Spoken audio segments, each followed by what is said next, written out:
नमस्कार। कई दोस्तों का सवाल ये रहता है, वे अपने जीवन में बहुत दुखी, बहुत परेशान रहे हैं। शायद आप ये नहीं जानते हैं कि हमारे जीवन की जितनी समस्याएं हैं, उनमें से 90% समस्याएं मन की ऊर्जा के दुरुपयोग की वजह से है। इसीलिए अगर हम इस मन की ऊर्जा को समझ लें, तो हम अपने जीवन को काफी आसान और एक कामयाब जीवन बना सकते हैं।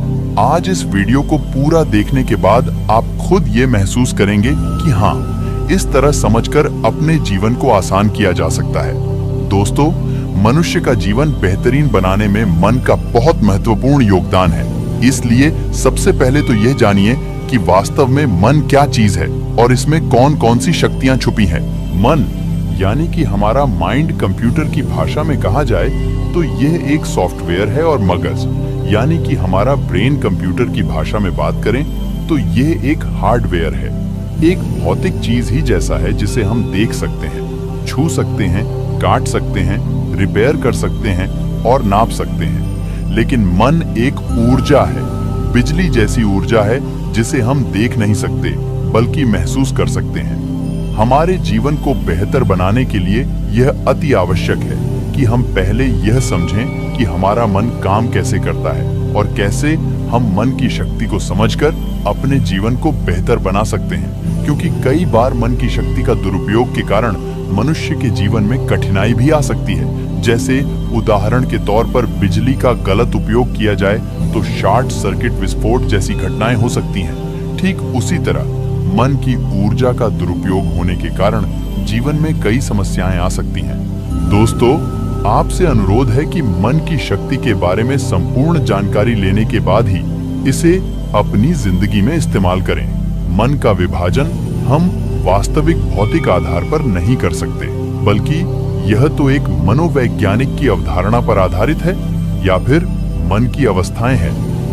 मनोविज्ञान में मनुष्य के मन को अलग अलग भागों में बांटा गया है, जिसमें मुख्य रूप से दो भाग है। चेतन मन मतलब कॉन्शियस माइंड और अवचेतन मन मतलब सबकॉन्शियस माइंड। मनोविज्ञान की इस अवधारणा को समझकर ही हम अपने जीवन में एक बड़ा परिवर्तन ला सकते हैं। चेतन मन यानी कि कॉन्शियस माइंड हमारी चेतना या सक्रिय एक्टिव अवस्था है।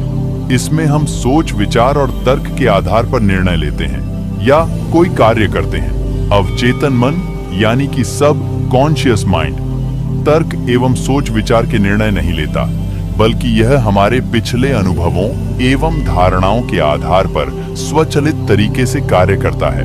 चेतन मन हमारी जागृत अवस्था में ही काम करता है, लेकिन अवचेतन मन जब हम सो जाते हैं उसके बाद भी काम करता रहता है। यानी कि अवचेतन मन 24 घंटे काम करता है। हम अपने लाइफ में जो भी करते हैं वह सब अवचेतन मन की वजह से ही करते हैं, और अपने अवचेतन मन का इस्तेमाल करके हम जो कुछ भी सीखते हैं वही हम जिंदगी भर करते रहते हैं। उदाहरण के तौर पर जब भी कोई व्यक्ति पहली बार साइकिल चलाना सीख रहा होता है तो उसे साइकिल को ध्यानपूर्वक नियंत्रित करना पड़ता है। शुरुआत में वह संतुलन नहीं बना पाता और थोड़ा डरा सा भी रहता है, लेकिन जब कुछ दिनों बाद वह साइकिल चलाना सीख जाता है तो तब उसे साइकिल को नियंत्रित करने के बारे में सोचने की आवश्यकता नहीं होती। तब उसका साइकिल अपने आप ही नियंत्रित हो जाता है और कोई कार्य करते हुए भी बड़ी आसानी से साइकिल चला लेता है। शुरुआत में जब व्यक्ति पहली बार साइकिल चलाना सीख रहा होता है तो वह अपने चेतन मन का इस्तेमाल करता है, यानी कि कॉन्शियस माइंड का इस्तेमाल करता है। लेकिन जब बार बार साइकिल चलाने की प्रैक्टिस करता है तब वह अनुभव उसके अवचेतन मन में स्टोर होने लगते हैं और धीरे धीरे अवचेतन मन चेतन मन की जगह ले लेता है। हमारा अवचेतन मन यानी कि सबकॉन्शियस माइंड एक ऑटो पायलट सिस्टम की तरह है जो अपने आप स्वचालित तरीके से कार्य करता है। सभी स्वचालित कार्य जैसे सांस लेना, दिल धड़कना, ये सब कार्य अवचेतन मन के द्वारा ही किए जाते हैं। हमारी आदतें एवं रोज रोज के सभी कार्यों में अवचेतन मन का महत्वपूर्ण योगदान होता है। तो चलिए अब हम चेतन और अवचेतन मन के कार्यों के बारे में जानते हैं। सेंसेशन पर नियंत्रण यानी हमारी आंखें, नाक, कान, जीभ, त्वचा, ये सारी इंद्रियों पर नियंत्रण हमारा चेतन मन ही करता है। मूवमेंट यानी हम चेतन मन को ऑर्डर दे सकते हैं कि मुझे अपने शरीर को इधर उधर हिलाना है। थॉट्स यानी विचार करना, ये चेतन मन का कार्य है। जब हम सुबह उठते हैं तभी से हमारे मन में विचार शुरू हो जाते हैं और जब सो जाते हैं तो विचार बंद हो जाते हैं, क्योंकि चेतन मन नींद में काम नहीं करता। लॉजिक यानी तर्क करना, जैसे कोई भी कार्य के बारे में सवाल करना कि यह क्या है, यह कैसे हो सकता है, यह सब तर्क वितर्क चेतन मन ही करता है। एनालिसिस यानी किसी भी चीज का विश्लेषण चेतन मन के द्वारा ही किया जाता है। इंटरप्रिटेशन मतलब व्याख्या, किसी भी चीज की व्याख्या चेतन मन ही करता है। ऑनरच्युनिटी यानी अपने जीवन में उचित अवसर का प्राप्त होना चेतन मन के द्वारा ही संभव होता है। जिंग यानी सही और गलत की परख करना, जैसे क्या सही है और क्या गलत है, ये सब चेतन मन के द्वारा ही होता है। डिसीजन यानी सच और झूठ, जानने के बाद सही निर्णय लेना, ये भी चेतन मन के द्वारा ही किया जाता है। किसी भी चीज का चयन करना, जैसे कि क्या करना है, क्या देखना है, क्या खाना है, क्या खरीदना है, ये सब चेतन मन ही तय करता है। मतलब किसी भी चीज के काम के प्रति इच्छाएं जागना चेतन मन के द्वारा ही होता है। एक आखिरी और सबसे महत्वपूर्ण कार्य अवचेतन मन के द्वार पर जो पहरेदारी करता है वह चेतन मन ही करता है। कोई भी गलत विचार या बात हमारे अवचेतन मन यानी कि सब कॉन्शियस माइंड में ना आ जाए, इसलिए चेतन मन उसकी चौकीदारी करता रहता है और अनेकों खराब और नकारात्मक विचारों को अवचेतन मन में ना जाने से रोकता है। दोस्तों, अब हम बात करेंगे अवचेतन मन के कार्यों के बारे में, हलन चलन और संवेदनाएं। ये दोनों कार्य हमारा चेतन और अवचेतन मन करता है। यानी जब हम जागृत अवस्था में होते हैं तब हमारे शरीर का चाल चलन और संवेदना पर पूरा कंट्रोल हमारे चेतन मन के पास होता है, लेकिन जब हम सो जाते हैं तब यह काम हमारा अवचेतन मन करता है।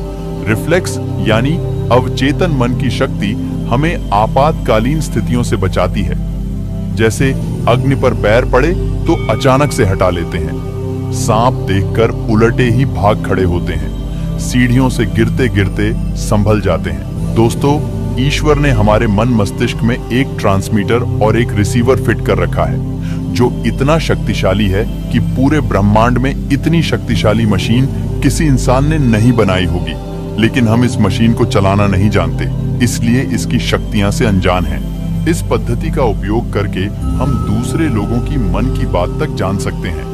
इस पद्धति को सीखने की पूरा प्रोसेस आगे के चरण में अलग से बताया गया है। मेमोरी पावर मतलब याद शक्ति। याद शक्ति के 3 स्टेप होते हैं, रजिस्टर रीस्टोरेज और रिकॉलिंग रजिस्टर और रिकॉलिंग चेतन। मन का विषय वस्तु है, जबकि स्टोरेज अवचेतन मन से जुड़ा होता है। यदि स्टोरेज सही से हुआ हो तो रिकॉलिंग आसान हो जाता है। अगला काम जो अब चेतन मन करता है वो अंतरात्मा की आवाज बनकर हमें सचेत करता है। जैसे जब भी हम कोई गलत कार्य करते हैं तो अंदर से आवाज आती है कि यह काम गलत है। यानी भगवान ने इंसान को गलत कार्य से रोकने के लिए उसके भीतर एक रडार सेट कर रखा है जो अवचेतन मन के द्वारा नियंत्रण में आता है। त्रिकाल ज्ञान यानी हमारे अवचेतन मन से भूत, भविष्य और वर्तमान कुछ भी नहीं छिपा है। यह त्रिकालदर्शी है। ये भविष्य की घटनाओं को भांप लेता है और कभी कभार हमें चौकन्ना भी कर देता है। इसी ज्ञान के कारण प्राचीन आर्षि मुनिभूत भविष्य और वर्तमान सब देख लिया करते थे। सही समय पर सही निर्णय लेना अवचेतन मन की विशेषता है। इसीलिए जब भी आप किसी असमंजस में पड़ने वाले हो तो निर्णय अपने अवचेतन मन पर छोड़ दें, या आपको विश्वास के अनुरूप सबसे उत्तम रिजल्ट बताएगा। मेंटल क्लॉक यानी हमारे अवचेतन मन के पास एक ऐसी घड़ी है जो हमें एक सही समय पर उठा देती है। मित्रों, मैं कभी कभी अलार्म सेट नहीं करता, बल्कि अपने मन को कमांड दे देता हूं कि मुझे इतने समय पर उठ जाना है, जिससे मन बिना देरी किए ही मुझे उठा देता है। आपके साथ ऐसा होता है या नहीं?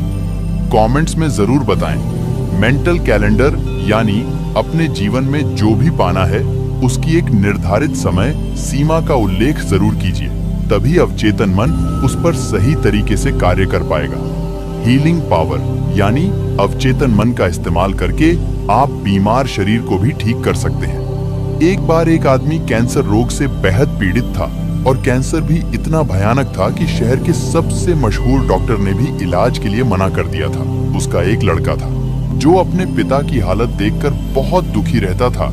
उसने अपने पिता को सब तरह से इलाज करवाकर देख लिया, फिर भी कोई इलाज नहीं मिला। तभी उसने किसी योगी से अवचेतन मन के बारे में सुना। उसके मन में एक ख्याल आया कि क्यों ना मैं अपने पिता के अवचेतन मन से ही उनके शरीर को ठीक कराऊंगा।